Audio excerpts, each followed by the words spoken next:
My name is Edmund. I'm the Chief Instructor and Director of Fit to Fight Back.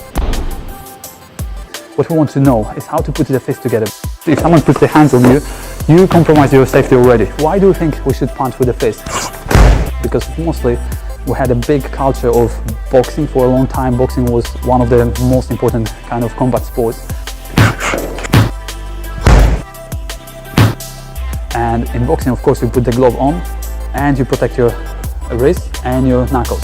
So everyone thinks this is the best type of punching, and it kind of is. Why I'm saying kind of? If you strike someone's head with your knuckles, it probably equally will hurt you and the person. So what we need to make sure is we understand that this is not the only way of punching. This is a possibility, and we have some rules about it. What do we do with the fist? How do we put it together? If someone kicks you in the face, of course, that's a big possibility you'll be knocked out. What we don't want to do is what most people would do.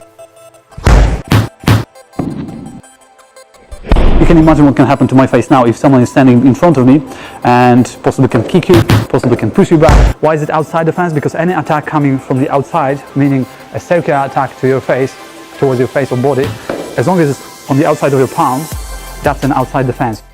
Now, if someone is attacking lower, meaning kind of a stab to the stomach, if there is a knife, I want to be as far away as I can from the knife. Ideally, after that, A, B, C, M, S. Move in fighting stance, move and scan. Move away from the attacker, scan for other possible threats or exit routes.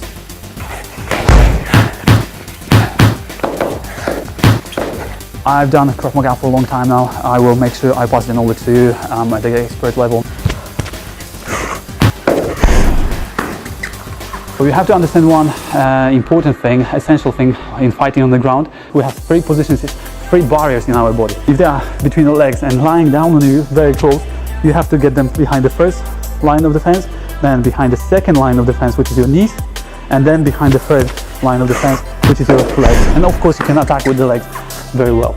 How do we achieve that? Is step by step. I've got someone between the legs, I'm pushing away on the chest, 3 fingers in the throat, taking the choke off.